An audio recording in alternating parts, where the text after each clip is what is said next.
봅시다. 제가 먼저 읽게요. 또 너희는 기도할 때에 외식하는 자와 같이 하지 말라. 그들은 사람에게 보이려고 회당과 큰 거리 어귀에 서서 기도하기를 좋아하느니라. 내가 진실로 너희에게 이르노니 그들은 자기 상을 이미 받았느니라. 너희는 기도할 때 내 골방에 들어가 문을 닫고 은밀한 중에 계신 내 아버지께 기도하라. 은밀한 중에 계시는 내 아버지께서 또 기도할 때 이방인과 같이 중언부언하지 말라. 그들은 말을 많이 하여야 들으실 줄 생각하느니라. 그러므로 그들을 본받지 말라. 구하기 전에 너희에게 있어야 할 것을 하나님 너희 아버지께서 아시니라. 아멘. 오늘은 주기도문 이제 두 번째 시간입니다. 주기도문의 본문은 사실 이제 9절부터죠. 9절부터 몇 절이에요? 13절까지 내용이지만 이 주기도문 하나님 앞에 어떤 것이 바른 기도인가를 이게 가르쳐 주시는 예수님의 이 말씀 전에 예수님이 먼저 언급하신 게 있습니다. 그것은 이렇게 기도하면 안 된다 라는 부분이에요. 그래서 우리가 주기도문에 본격적으로 들어가기에 앞서서 이 부분을 함께 좀 생각해 보려고 합니다. 여러분들 기도는 뭡니까? 많은 기도에 관한 정의가 있는데 기도를 뭐라고 생각합니까? 기도는 하나님과의 대화다 이렇게 말하는 사람도 있고 또 기도는 호흡이다 이렇게 얘기하는 사람이 있습니다. 하나님과의 대화든 혹은 기도를 호흡이라고 하든 이것은 모든 믿는 사람이라면 당연하게 받아들이는 그런 내용입니다. 기도하지 않고 신자일 수는 전혀 없죠. 기도가 없는데 내가 하나님을 안다, 믿는다 할 수는 없는 것입니다. 그리고 기도를 왜 해야 되냐? 이런 것도 사실 따질 이유가 없습니다. 그렇죠? 하나님과 인격적인 관계를 맺고 있으면 자연스럽게 기도를 하게 되는 거고 또 기도를 할 수밖에 없기 때문에 그렇죠. 물론 여러분들 우리가 하나님을 모르면 하나님이 없으면 기도하지 않습니다. 그리고 우리의 본성의 그 중심, 그 죄된 본성은 기도를 하려고 하지 않죠. 그렇죠? 왜 그렇습니까? 하나님이 없으니까 내 힘으로 살기만을 바랄 거고 하나님을 의존하는 것을 전혀 모른 채 살기 때문에 그렇습니다. 그래서 모든 인생의 중심 가운데는 기도하지 않으려고 하는 근본적으로 자기 힘으로 살려고 하는 그런 모습이 있는 것이죠. 그래서 이 상황과 형편이 좋아지면 좋아질수록 더욱더 기도와 거리가 먼 그런 인생을 삽니다. 그런데 여러분들 엄밀히 얘기해서 이 세상에 어느 누구도 기도가 계속적으로 필요 없는 상황을 항상 살지는 못합니다. 이거는 믿는 자일 뿐만 아니라 믿지 않는 자도 마찬가지예요. 왜 그렇습니까? 왜 그래요? 왜냐하면 우리가 살아가는 이 세상에는요, 인간이 자기의 어떤 노력이나 자기의 수고로는 해결해 볼 수 없는 그런 문제들이 산적해 있기 때문입니다. 악과 고통의 문제가 있는 것이죠. 그래서 그가 인간인 이상 이 땅의 삶 동안에 삶을 살아가는 동안에 닥치는 그 많은 문제들을 직면하게 됐는데요. 결국 그래서 모든 인간들은 기도할 수밖에 없어요. 다만 이제 그 대상이 누구냐 이게 달라질 뿐이죠. 나 아닌 다른 존재, 나 아닌 어떤 초월적인 그 능력을 가진 존재가 내게 있는 이 지금 내가 다루지 못한 이 현실을 다루어 주기를 기대하는 것입니다. 그래서 구하게 되는 것이죠. 그러면 그런 이유 때문에 종교가 사라지지 않는 거예요. 옛날에 이제 계몽주의가 있었고 그때 당시에 이제 합리성이 이 세상을 거의 막 지배하다시피 했을 때 사람들은 생각했습니다. 종교는 조만간 사라질 거다. 그럼 그렇지 않아요. 종교는 가장 우리의 인생, 우리의 삶에 가장 영향력을 크게 미치는 그런 중심에 있죠, 여전히. 사람들은 그렇게 구하는 겁니다. 그래서 그런지 기도는요 누구나 다 하게 돼 있기 때문에 안 하려고도 하는데 현실 때문에 어쩔 수 없이 해요. 그리고 현실이 이제 다시 좋아지면 안 하게 되지만 또 그렇죠? 어쨌든 하긴 한단 말이에요. 이런 맥락에서 성경은 우리에게 기도하지 않는 문제를 그렇게 많이 다루지 않아요. 그리고 그것은 왜 그렇습니까? 아까도 말씀드렸다시피 하나님과 관계를 맺고 있는 신자라면 이게 기도는 마치 호흡이나 마찬가지이기 때문에, 그렇죠? 물고기가 물에 사는 게 당연한 것처럼 신자가 기도하는 게 당연하기 때문에, 그래서 성경은 기도하지 않는 문제에 대해서는 별로 다루지 않습니다. 그런데 기도하는 거에 대해서는 다뤄요. 그리고 기도하는 것을 다루되 그 기도가 이 잘못된 기도로 나아가는 것이 많다는 그런 부분을 상당히 다루고 있다는 거예요. 다시 말해서 사람이 기도를 시작하면요, 절박하고 또 간절히 원하는 그런 내용이 있어서 기도를 시작하면 반드시 그 기도가 잘못된 방향으로 나아간다는 거예요. 기도를 시작하자마자 모든 인간들은 잘못된 기도를 할 수밖에 없습니다. 심지어 믿는 자도 그래요. 처음에는. 기도하지 않는 것도 죄 때문에 그런 거지만, 하나님을 마음에 두지 않고 살려고 하는 죄 때문에 그렇지만, 잘못된 기도도 죄 때문에 그렇습니다. 그렇죠. 여러분, 죄가 뭐예요? 단순히 행동의 관점에서 이해하는 거 아니죠. 죄는 성향입니다. 성향. 그렇죠? 어떤 마음의 상태입니다. 궁극적으로 자기를 높이려고 하고 자기 중심적으로 살려고 하고 자기를 세상에 이 가장 중요한 존재로 여기면서 살려고 하는 그 경향이잖아요. 이게 죄성이에요. 죄성. 행동이 아니라. 그리고 그것은요, 기도라는 이 영역에서도 놀라운 영향력을 발휘합니다. 그래서 우리의 기도가 잘못된 방향으로 나아가게 만드는 거예요. 그러니까 여러분들, 우리의 죄를 여러분들 정말 만만하게 보면 안 됩니다. 이 죄를 우리가 아주 고상하고 아주 종교적이고 아주 경건한 그런 활동을 하고 있는 동안에도 죄는 역사합니다. 그럼 잘 생각해 보세요.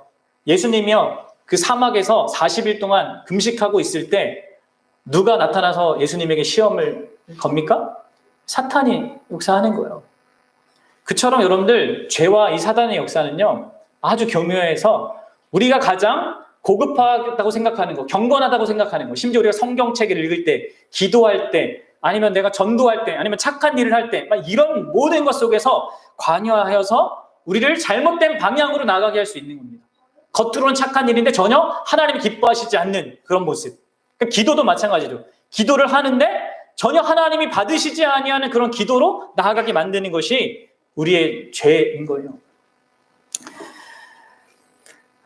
그래서 여러분들, 예수님께서는 어떻게 하나님께 무엇이라고 어떤 내용을 갖고 기도해야 되는가, 그 주기도문에 대한 내용을 설명하기 전에 우리가 주의해야 될 그 잘못된 기도, 그거에 대해서 먼저 다루시는 것입니다. 어떤 잘못된 방식으로 우리가 기도하게 되는지, 크게는 두 가지 방향으로 이렇게 나아가게 되는데 그것을 말씀해주고 있는 것입니다. 하나는 무엇입니까? 하나는 종교인이 하는 기도입니다. 그리고 다른 하나는 이방인이 하는 기도입니다. 종교인들이 종교의식으로 하는 그런 기도가 있고 이방인들이 하는 그런 기도가 있는데, 항상 우리가 기도하다 보면 어느 순간 이 둘 쪽, 이 극단의 한 부분에 이게 치우쳐 있는 것을 발견하게 됩니다. 여러분, 이 종교인이 하는 기도나 이방인이 하는 기도 이렇게 각각 나누어서 지금 예수님이 설명하고 있지만 이 둘의 공통점이 있습니다. 그게 뭡니까? 여러분 잘 보세요. 지금 여기 보고 그 둘의 공통점이 뭔지 한번 보세요. 이 종교인이 막 하는 기도와 이방인이 하는 기도. 종교인이 하는 기도는 위선적인 기도죠. 그리고 이방인이 하는 기도는 예수님이 중언부언하는 기도라고 합니다. 네. 둘 다 공통점이 있죠. 그게 뭐예요? 그게 뭡니까? 기도를 받으실 대상이 아니라 둘 다 기도하는 자기 자신에게 지금 집중하고 있습니다.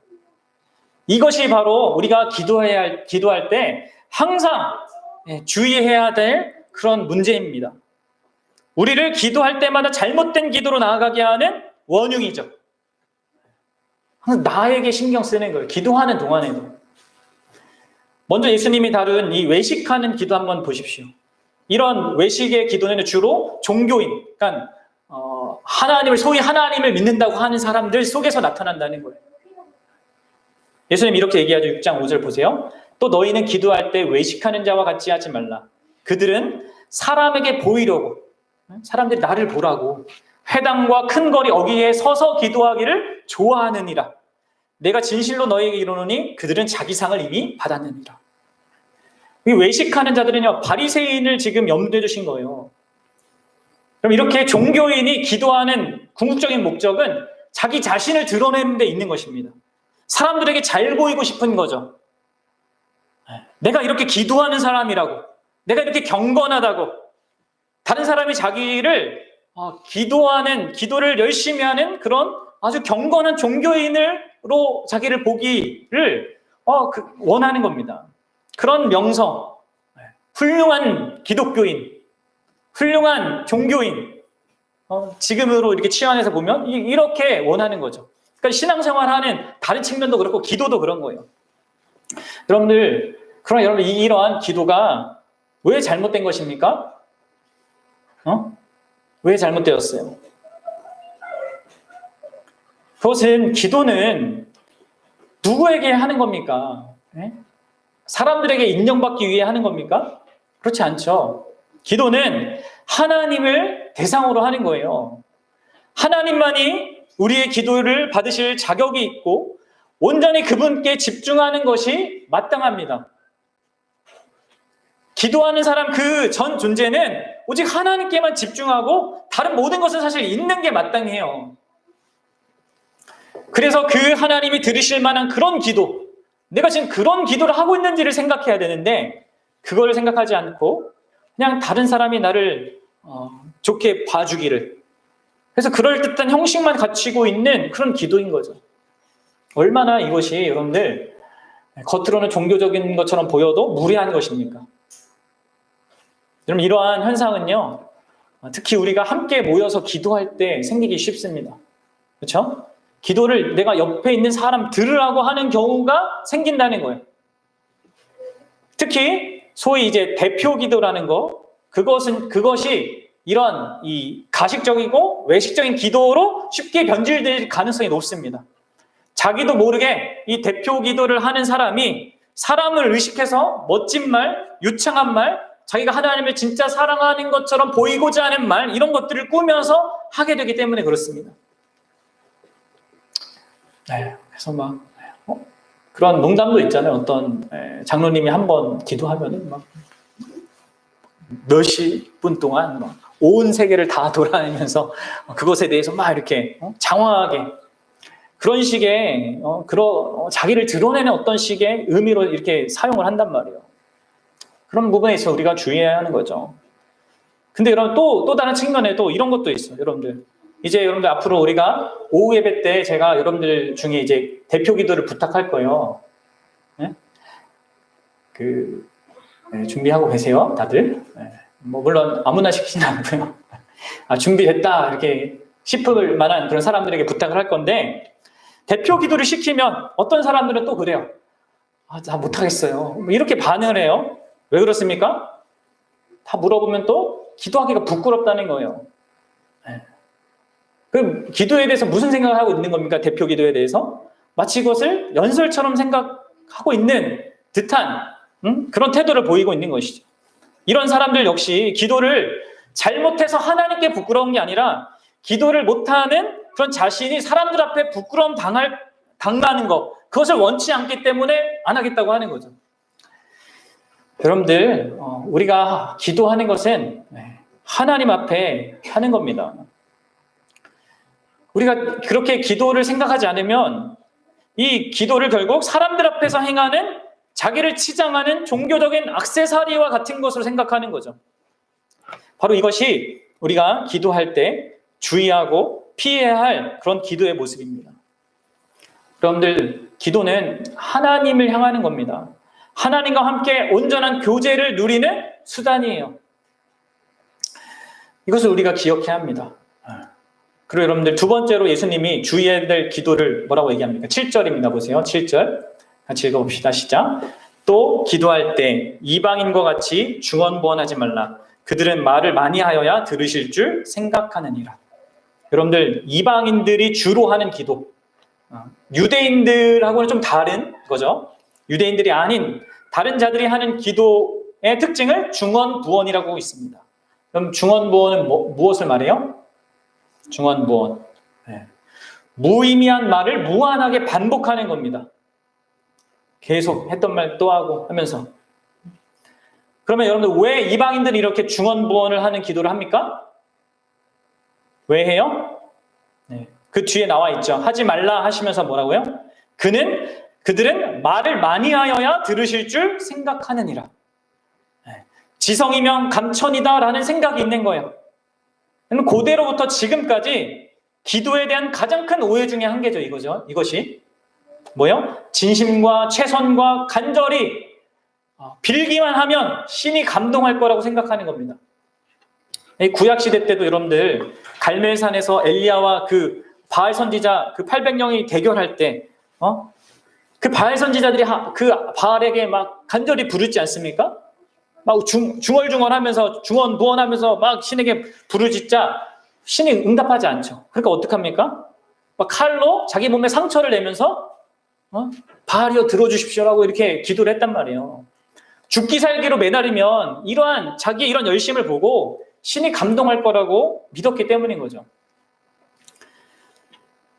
그럼 이게 다 뭐가 문제입니까? 이 기도하는 대상이신 그 신적인 존재와 어떤 인격적인 교감은 전혀 없고, 다만 자기 편에서 보이는 열심과 진심과 최선을 꺼내놓고 그 대가로 자기가 원하는 무엇을 받는 것, 그것만 목적 있는 거예요. 이것이 여러분들 중언부언하는 기도인 거죠. 여러분들, 그래서 자기의 간절한 소원만 마음에 품고 다만 그 기도하는 방식에만 열심히 온 힘을 쏟는 것은요, 그게 중언부언하는 기도예요.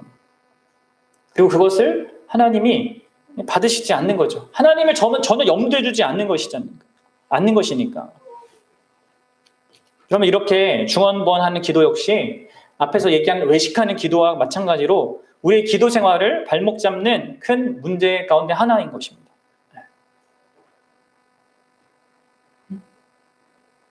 그럼 어떻습니까? 우리는 어떤 모습을 보이고 있습니까? 자기의 기도 생활은 지금 어떤 문제에 있는 것 같습니까? 좀 서로 관계가 없는 것 같은가요? 워낙 기도를 많이 안 해서 이것도 아니고 저것도 아닌 뭐 이런 상태인가? 그런데 여러분들이 언제나 기도하게 될 때가 있을 텐데 좀 자발적으로 하나님께 나와 기도하면 제일 좋고, 나중에 하나님이 기도할 수밖에 없게 만들어서 하는 그런 경우도 있겠죠. 그때마다 우리가 정신을 바짝 차리지 않으면 언제나 이 두 방향으로 이렇게 나아가게 된다는 거예요. 근데 여러분들, 잠깐 여기서 언급하고 넘어갈 거는 중언부언하는 그 기도의 또 다른 측면은요, 다만 열심의 문제가 아니라 또 이렇게 볼 수도 있어요. 어떤 형식을 취하면 괜찮다, 난 기도했어 라고 하면서 스스로를 합리화하고, 너 이렇게 기도했으니까 하나님 들어주시겠지 라고 하는, 그것 역시 여러분들 중언부언하는 기도와 별반 다르지 않아요. 그렇죠? 열심을 내냐 안 내냐의 그 차이뿐이지, 그냥 내가 어쨌든 기도는 했으니까. 그럼 그리고 이렇게 안타까운 이런 중언부언의 그런 기도의 모습이 어디에서 항상 잘 드러납니까? 놀랍게도 우리가 지금 배우고 있는 주기도문 할 때, 주기도문을 고백할 때 우리가 얼마나 저는 그래서 어쨌든 최대한 좀 생각을 하면서 하려고 천천히 고백하고 있는데, 모르겠습니다. 여러분들 어떻게 하고 있습니까? 아무 생각 없이 주기도문 그냥 쭉 이렇게 외우는 사람들이 많잖아요. 그냥 예배가 끝났다, 어떤 모임이 끝났다 하는 그런 의미로 그냥 줄줄줄 외우는 사람이 많습니다. 그러면 문제인 거죠, 여러분들. 또 우리의 회개기도도 마찬가지예요.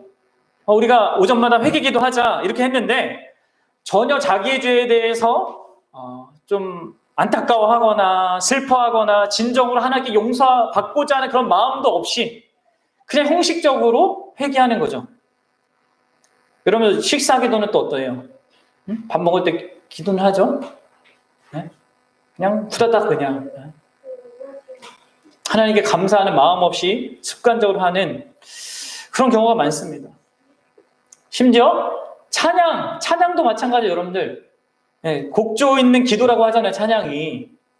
그 내용에, 그 찬양의 가사에 내 마음과 중심을 담아서 해야 되는데 그냥 아무 생각 없이 그냥 따라 부르거나 혹은 음악 있잖아요. 음율과 이런 분위기가 좋아가지고 거기에 취해 있는 경우도 많은 거예요.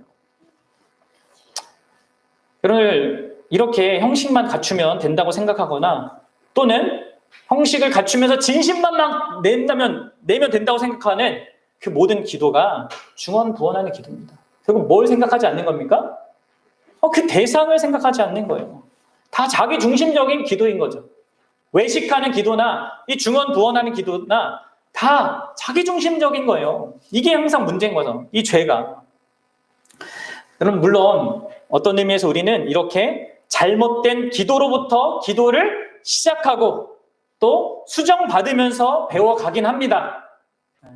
근데 거기 계속 머물러 있으면 안 되겠죠. 예수님의 이 권면을 딱 들었을 때 뜨끔했던 그런 제자들이 분명히 있었을 겁니다. 예수님은 분명히 아세요. 우리의 연약함이 무엇인지, 우리가 어디에서 실패하는지, 우리의 죄의 문제가 얼마나 강력한지를 아십니다. 그래서 그분은 우리에게 이 죄의 문제, 자기 중심성, 이 문제를 해결할 수 있는 그 길도 또한 제시해 줍니다. 그럼 여러분들, 어떻게 예수님이 뭐라고, 어떤 그 해결책을 제시하고 계십니까? 어떻게 외식하는 기도와 중언부언하는 기도의 문제를 해결합니까? 예수님께서는 구체적으로 각각의 해결책을 주세요. 그게 6절과 8절입니다. 보세요. 6절과 8절. 근데 예수님이 이게 주시는 그 해결책의 핵심은 또 동일해요. 왜 동일하겠습니까? 문제가 동일하니까 예수님의 해결책도 동일한 거예요. 외식이나 중언부언하는 문제가 모두 자기중심성이라는 그런 동일한 죄의 문제를 갖고 있으니까 예수님의 해결책도 동일한 거예요. 뭡니까? 예수님의 해결책이 뭐예요? 이게 그건 구체적인 거고, 그렇죠. 참된 기도에서 중요한 게 언제나 뭐라는 겁니까? 언제나 우리의 기도를 받으시는 그 대상이 누구이냐, 이거를 생각하라는 거예요. 그리고 무엇보다도 우리의 기도의 대상이 우리의 아버지라는 거예요. 하나님 아버지라는 거죠. 이것이 우리가 기도할 때 가장 결정적으로 중요한 사실이라는 것입니다. 하나님이 이 세상의 창조주고 통치자이시며 주권자이시고 또 이 세상을 심판하는 심판자이시지만 그런 하나님을 먼저 생각하는 것이 아니라 지금 우리더러 뭘 하라고 하고 있냐면 그분이 우리의 아버지다라는 사실을 먼저 생각하라고 지금 말하고 있습니다. 그리고 이것이 기도의 사활이 달려있는 문제라는 거예요. 우리가 참된 기도로 나아가느냐 아니면 거짓된 기도로 나아가느냐를 결정하는 가장 중요한 그런 기준이 된다는 거예요. 그래서 여러분 6절에도 은밀한 중에 계신 내 아버지께 기도하라. 은밀한 중에 보이시는 내 아버지께서 갚으시리라. 이렇게 하시죠. 그리고 8절에 구하기 전에 너에게 있어야 할 것을 하나님 너희 아버지께서 아시니라. 그래서 여러분들 이렇게 내가 기도하는 대상이 정말 크고 높으시고 위대하신 온 세상의 통치자이시고 그러신 분인데 그분이 나의 아버지다. 나를 만드시고 창조하셨고 나를 헤아려 아시고 나를 사랑하시며 나의 필요까지 다 이미 헤아려 아시는 그런 존재다라는 것을 기억하라고 합니다. 그리고 그것을 구체적으로 외식하는 그 기도를 극복하기 위해서는 이렇게 하라. 중언부언한 그 기도를 극복하기 위해서 이렇게 하라 지금 말씀하고 계신 거예요. 외식하는 기도를 극복하기 위해서 뭐 하라고 하세요? 예수님이? 우리가 골방 기도를 해야 된다는 거예요. 하나님과의 둘만의 그 시간을 가져야 된다는 거예요. 모든 것을 다 잊고 온전히 하나님께만 집중할 수 있는 그러한 시간이, 그러한 연습을 해야 된다는 것입니다. 그렇게 함으로 우리의 외식적인 그 기도를 이겨내라고 하시는 거예요. 사랑하는 여러분 골방에서 하나님과 대면하는 시간을 가지셔야 합니다.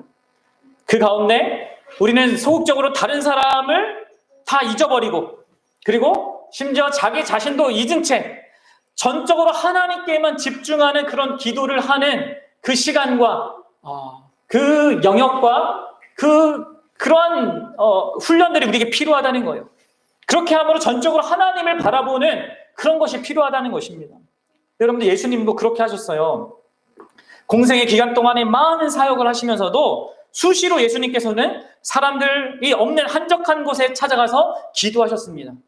우리가 공동체로 이렇게 함께 기도하는 것, 또 우리가 금요일날 모여서 기도하는 것, 이것도 정말 필요한데 그것과 함께 개인적으로 하나님과 단 둘이 시간을 갖는 것도 동일하게 중요합니다.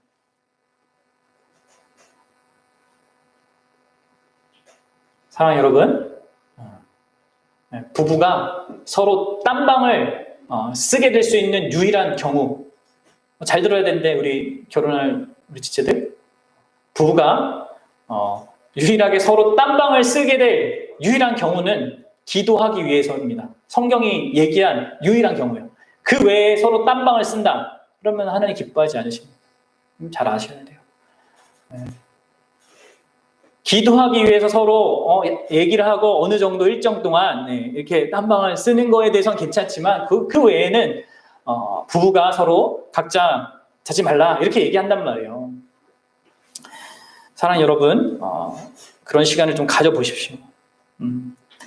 자, 그렇게 해서 하나님과 개인적인 기도로 위선적인 그 기도를 극복하는 것이죠.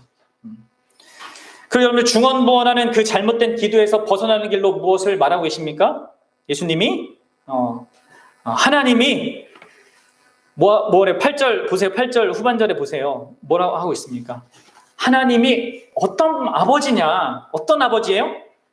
우리에게 있어야 할 것을 이미 아시고 계신, 그리고 우리가 구할 때 우리가 구하는 것을 기꺼이 주시며 또 구하는 것보다 더 좋은 걸 주실 그런 아버지라는 것을 인식하라는 거예요. 그것이 중언부언하는 기도에서부터 벗어나는 길이라는 거예요. 그러면 하나님은요, 우리의 필요를 이미 다 알고 계십니다. 그리고 언제나 그 필요를 채워주기를 기뻐하십니다. 그리고 가장 적절할 때 그 필요를 채워주실 수 있는 선하신 아버지이십니다. 이러한 하나님에 대한, 하나님의 아버지 되심에 대한 이해, 인식, 이것이 중언부언하는 기도를 벗어나는 길이라는 거예요. 여러분들, 그래서 결국 중요한 건 여기서 계속 강조하는 건 뭐예요? 하나님이 아버지시라는 것을 기억하는 겁니다. 그렇죠? 그분이 가장 중요하다는 것을 기억하는 겁니다. 그래서 여러분들 기도할 때 항상 내가 하나님 앞에 기도하고 있다라는 것을 한번 자기 스스로에게 상기시킬 필요가 있습니다. 자기 스스로에게 나는 지금 하나님 앞에 기도하고 있다. 온 천지와 만물과 모든 것을 주관하시고 내 인생을 시작하셨으면 나의 모든 것을 잊게 하셨고 지금도 다스리고 계시며 결국 이 세상의 역사를 주관하실 그 하나님, 그러나 나의 아버지로서 계신 하나님, 그분 앞에 내가 기도하고 있다. 정신 차려. 이렇게 생각하고 기도해야 된다는 거예요. 그래서 여러분들 우리가 먼저 하나님께 함께 기도할 때 잠깐 바로 내가 할 말 있잖아요. 내가 원하는 소원, 기대하는 거 있잖아요. 그걸 바로 말하지 말고요. 좀 한번 쉬었다가 좀 이렇게 좀 침묵했다가 말하는 게 좋을 수 있습니다. 그래서 여러분들 전도서 5장 2절에 이렇게 얘기하고 있어요. 너는 하나님 앞에서 함부로 입을 열지 말며 급한 마음으로 말을 내뱉지 말라. 하나님은 하늘에 계시고 너는 땅에 있음이니라. 그런데 마땅히 말을 적게 할 것이라. 그런데 제가 이 지난 교회에 사역할 때 우리 교사, 제가 주일학교 했었는데 유년부 교사 선생님 중에 한 청년이 항상 기도를 하는데 한 박자 늦게 하는 거예요. 항상 잠깐 이렇게 하고 있다가 그 다음에 기도를 하더라고요. 전 처음에 기도하는데 왜 저렇게 하지? 이런 생각이 들었는데 나중에 이렇게 좀 더 이러한 그 선생님의 모습을 보면서 좀 이렇게 생각을 하면서 이렇게 하다 보니까 저게 맞겠다 이런 생각이 들더라고요. 그래서 저도 약간 따라하게 됐어요. 그 선생님을. 오히려 그 선생님이 저한테 영향을 준 거죠. 진짜 하나님에 대해서 내가 그냥 먼저 말을 팍 하지 말고 먼저 좀 내가 하나님 앞에 있다는 것을 좀 생각하고 그 앞에서 좀 이렇게 말을 잘 해서 이렇게 좀 용어 이렇게 구사역으로 쓴다는 것이 아니라 진정한 의미로 하나님께 좀 기도를 해야겠다. 이렇게 좀 바뀌게 됐던 것 같습니다. 그럼 정말 좀 필요한 것 같아요. 특히 우리 이 대한민국 우리 한국 교회는 엄청 기도를 막 빡세게 하고 막 열심히 하는 그런 분위기잖아요. 막 열심히 막 주여 삼창하고 막 부흥회하고 막 이런 분위기 속에서 참 우리가 어떤 의미에서 외식하는 기도 아니면 중언부언하는 기도를 하고 있는 건 아닌지 돌아봐야 될 것 같습니다. 여러분들 그렇다면 우리가 기도할 때 여러분들 하나님이 우리 아버지시다라는 것을 인식하는 것이 왜 중요할까요? 그것은요, 단순히 너가 이렇게 하면 안 되고 이렇게 해야 돼 라는 어떤 법칙을 알려주고 또 이렇게 안 하면 혼나라는 어떤 그런 맥락에서 우리에게 얘기해 주는 게 아니라 우리가 하나님이 아버지 되신다는 것을 생각할 때 우리의 기도가 진짜 더 자유로워질 수 있기 때문에 그렇습니다. 더 기도하는 그 즐거움, 특권으로 기도를 여기면서 할 수 있기 때문에 그런 거죠. 그러면 예수님의 겉면은 기도를 무거운 짐으로 생각하는 자에게 자유를 주시는 그런 말씀이에요. 유창하게 하고 열심히 하는 그런 기도를 잘하는 사람 보면서 막 때로는 나는 기도도 못해. 내 신앙은 막 이렇게 자기 평가절하하는 이런 사람들에게 이 참 용기와 힘과 그 기도를 적극적으로 할 수 있는 그 근거를 주는 거죠. 여러분들 기도할 때 하나님이 우리 아버지심을 바라보십시오. 그러면 여러분들 우리는요 언제나 우리의 기도를 하나님이 들으신다는 것을 확신할 수 있고 또 그분이 우리에게 반드시 응답해 준다는 것을 확신할 수가 있습니다. 그냥 내가 기도하는 걸 정말 하나님이 들어주실까? 내가 얼마나 많이 기도해야지 하나님 이런 것에 걸려서 못하기도 하거든요, 우리가. 근데 여러분들 하나님은요, 아버지시란 말이에요. 그래서 여러분 누가복음판의 주기도문을 보면 예수님이 주기도문을 가리킨 이후에 기도에 관한 비유를 하는데요. 무슨 비유를 하냐면 밤중에 떡을 구하러 친구를 찾아간 사람 비유를 합니다. 떡을 왜 구하러 왔냐면 또 그 떡을 구하러 온 그 친구의 또 다른 친구가 여행을 하다가 밤늦게 찾아온 거야. 그 유대 사회에서는 이 여행객에게 이게 베푸는 게 그 당시에 그 문화였단 말이에요. 잘 해줘야 되는. 근데 집에 떡이 없어. 그래서 어떻게 해요? 자기가 가까운 친구에게 찾아간 거죠. 늦은 밤에 다 불 꺼고 다 자고 있는 그때 막 대문을 두드리면서 친구야, 떡 조금만 나한테 줘라. 여기 여행객이 여행하는 내 친구가 왔는데 내가 대접해야 되니까. 잠결에 일어난 그 친구는 안 된다고 지금 다 잠자리에 들었기 때문에 안 된다 했지만 어떻게 합니까? 그래도 이게 달라고. 친구 사이니까 그게 가능하잖아요. 그 잠결에 막 친구가 계속 거절하다가 계속 두드리니까 어떻게 합니까? 결국 그 친구가 일어나서 그 요구를 들어줬어요. 친구라서 준 게 아니라 왜 줬어요? 하도 귀찮게 하니까 준 거예요. 물론 친구니까 그렇게 해도 이렇게 주겠죠. 그럼 여러분 예수님이 왜 이런 이야기를 하십니까? 그 주기도문 얘기를 하고 이런 얘기를 하세요. 왜 이런 얘기를 하세요? 우리 하나님이요. 그런 친구 이상이라는 거예요.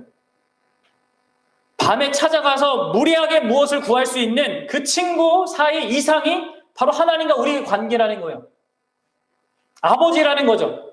그럼 아버지와 아들의 관계 어떻습니까? 어느 때나 쳐들어갈 수 있는 그 대상 아니에요? 친구는 이처럼 친구로서도 주지 않을 때가 있고 결국 귀찮아서 주지만 아버지는 그렇지 않으세요. 언제나 기꺼이 자녀에게 주고자 합니다. 그래서 여러분들 바로 이 설명 뒤에 예수님이 이런 설명 붙이세요. 너희 중에 아버지 된 자로서 누가 아들이 생선을 달라 하는데 생선 대신 뱀을 주며 알을 달라 하는데 전갈을 주겠느냐. 너희가 악할지라도 좋은 것을 자식에게 줄 줄 알거든 하물며 너희 하늘의 아버지께서 구하는 자에게 성령을 주시지 아니하겠느냐. 여러분들 우리가 기도한 대상이 이런 분이십니다. 우리가 악한 자라도요, 우리 자식들한테는요, 좋은 거 주려고 해요. 하나님은 악한 분이 아니에요. 네? 가장 좋은, 여기서는 성령을 주신다고 얘기하고 있어요. 이런 비즈니스 거래에서는 내가 원하는 것에 대한 대가를 지불했으면 그것 정도만 받을 수 있습니다. 가끔 사은품으로 뭘 껴주지긴 하지만 별로 가치 없는 것을 주는 경우가 많죠. 그저 일반적으로 내가 지불한 가격만큼 물건을 받습니다. 그러나 여러분들, 하나님과 우리의 관계는 다릅니다. 하나님은 우리를 헤아려 아시는 아버지십니다. 그래서 우리가 구하는 것보다 항상 더한 것을 채워줘요. 그러면 우리 보성이가 머리가 간지러워요 이렇게 하면, 긁어주세요 이렇게 하면 어떻게 해요? 부모인 저는 얘가 머리 감을 때가 됐구나 파악하고 긁어주는 게 아니라 감겨준단 말이에요. 더한 것을 준단 말이에요. 그리고 그런 관계이기 때문에 무엇이든 언제든 막 구할 수 있는 겁니다.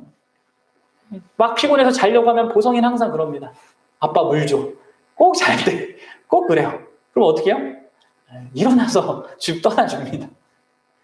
무거운 그 몸을. 여러분들, 우리는 하나님이 우리의 필요를 정말로 헤아려 잘 아시는 자애로우신 분이심을 믿어야 됩니다. 그리고 그럴 때 우리는 기쁨으로 기도할 수 있고, 우리는 외식하지 않고 기도할 수 있고, 또 중언부언하지 않고 기도할 수 있는 것입니다. 그럼 우리는 종종 하나님께 큰 것을 구할 때 자꾸 이런 생각을 해요. 내가 뭔가 하나님께 대단한 것을 구하려고 할 때 내가 그것을 구하기 위해서는 엄청나게 기도를 많이 해야 된다고 생각을 해요. 막 작정 기도를 한다든지 금식 기도를 한다든지 이렇게 각오를 하죠. 그러나 여러분들, 그것이 잘못하면 말을 많이 해야지만 들을 줄 생각하는 그 이방인의 중언부언하는 기도가 될 수 있습니다.